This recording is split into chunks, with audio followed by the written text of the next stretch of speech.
Hello everyone, सभी मित्रों को मेरा नमस्ते, सत श्री अकाल, आदाब और जय श्री राम। मित्रों, आज के इस वीडियो में हम इतिहास विषय की पाठ्य योजना किस प्रकार से बनाई जाती है उसके बारे में चर्चा करेंगे। तो चलिए शुरू करते हैं।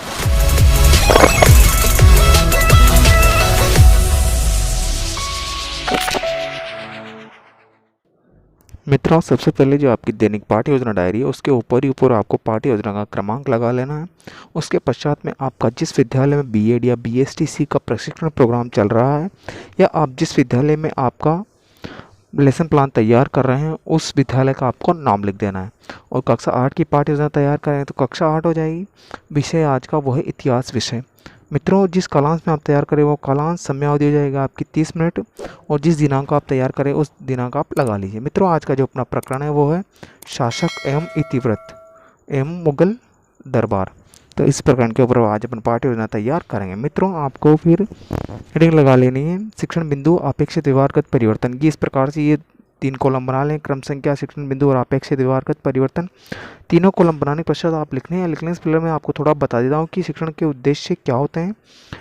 शिक्षण के उद्देश्य से मतलब होता है कि आप छात्र, अध्यापक या शिक्षक द्वारा जब बच्चे को शिक्षण कराया जाता है तो इस शिक्षण से बच्चे के अंदर क्या परिवर्तन होगा या आप ये शिक्षण करा के क्या परिवर्तन लाते हैं, वही आपके शिक्षण के उद्देश्य हो जाएंगे। तो पहला शिक्षण का उद्देश्य हो जाएगा ज्ञानात्मक, अवबोध, ज्ञानोपयोग, कौशल। इस प्रकार से जो 4 शिक्षण के उद्देश्य इसके संबंधित जो अपेक्षित व्यवहारगत परिवर्तन, इनको आप ध्यानपूर्वक लिख लीजिएगा। ये लिखने के पश्चात में 5वां शिक्षण का उद्देश्य आता है अभिरुचि। तो अभिरुचि के अंतर्गत मैंने लिखा दिया है इसके अपेक्षित व्यवहारगत परिवर्तन। और 6वां आता है अभिवृत्ति। तो अभिवृत्ति को आपको लिख लेना है, छात्र वैज्ञानिक दृष्टिकोण का विकास कर सकेंगे इस अभिवृत्ति के अंदर। 6वां में भूल गया, 6वां अभिवृत्ति आप लिख लीजिए। नेक्स्ट हेडिंग है आपकी सहायक सामग्री और पूर्व ज्ञान। तो सहायक सामग्री में आप लिख लीजिए चौकड़ा, पेड़ फलक, और पूर्व ज्ञान में लिखेंगे विद्यार्थी मुगल दरबार के बारे में सामान्य जानकारी रखते हैं। तो ये जाएगा आपका पूर्व ज्ञान। मित्रों, इसके पश्चात जो आपकी नेक्स्ट हेडिंग आती है प्रस्तावना प्रश्न। तो ये जो आपकी पाठ्य योजना है उसकी सबसे महत्वपूर्ण भाग है प्रस्तावना प्रश्न, क्योंकि आपका जो प्रस्तावना प्रश्न होगा वो जितना अच्छा या जितना प्रभावपूर्ण होगा आपकी पाठ्य योजना भी उतनी अच्छी या प्रभावपूर्ण बन के निकल के आएगी। कहने का मतलब है सबसे जो मूल भाग होता है प्रस्तावना प्रश्न ही होता है आपकी पाठ्य योजना का। तो इसके अंदर आपको 3 कॉलम बना लेने हैं, क्रम संख्या, छात्र अध्ययन क्रियाएं और विद्यार्थी क्रियाएं। 3 कॉलम बनाने के पश्चात में इसके अंदर आपको लिखने होते हैं छात्र अध्यापक द्वारा पूछे गए प्रश्न। तो आपके द्वारा या छात्र अध्यापक तथा शिक्षक द्वारा बच्चों से कम 4 प्रश्न और अधिक से अधिकतम 6 या 7 प्रश्न आप बच्चों से पूछ सकते हैं, और बच्चों द्वारा इन प्रश्नों के उत्तर दे दिए जाते हैं। तो अंत के अंदर आपके द्वारा एक समस्यात्मक प्रश्न पूछा जाएगा जिसके बच्चे उत्तर नहीं दे पाएंगे, तो एक प्रकार से समस्या बन गई, समस्या का समाधान आपके द्वारा ही किया जाएगा। तो मित्रों, इसके पश्चात जो नेक्स्ट हेडिंग निकल के आती है वो आपका उद्देश्य कथन। हेडिंग लगा लीजिए उद्देश्य कथन। उद्देश्य कथन में आप लिखेंगे विद्यार्थियों, आज हम शासन एवं इतिवृत्त मुगल दरबार के बारे में विस्तार पूर्वक अध्ययन करेंगे। तो ये हो जाएगा आपका उद्देश्य कथन। नेक्स्ट हेडिंग निकल के आती है वो है आपका प्रस्तुतिकरण। हेडिंग लगा लीजिए प्रस्तुतिकरण। और प्रस्तुतिकरण लगाने के पश्चात में इसके अंदर आपको 5 कॉलम बना लें। शिक्षण बिंदु, छात्र अध्यापक क्रिया, छात्र क्रिया, विद्यार्थी क्रिया, प्रविधि, विधि या प्रविधि और श्यामपट कार्य। इस तरह से आपको ये 5 कॉलम बनाने। 5 कॉलम बनाने के पश्चात में जो आपका जो शिक्षण बिंदु वाला कॉलम है उसके अंदर पहला शिक्षण बिंदु लिखेंगे मुगल दरबार। मुगल दरबार शिक्षण बिंदु के अंतर्गत जो छात्र अध्यापक क्रिया है उस वाले कॉलम में छात्र अध्यापक का कथन लिखेंगे। छात्र अध्यापक कथन देखिए मैंने लिखा है, तो ध्यानपूर्वक आप इस कथन को उतार लीजिएगा, लिख लीजिएगा। और विद्यार्थी क्रिया वाले कॉलम में लिखेंगे विद्यार्थी ध्यानपूर्वक सुनेंगे विधि या प्रविधि आपकी व्याख्यान विधि और जो श्यामपट कार्य उसको परिपूर्ण करने के लिए जो मैंने छात्र अध्यापक कथन लिखा है उसमें से आप महत्वपूर्ण बिंदुओं को इस श्यामपट कार्य के अंदर लिख लीजिएगा।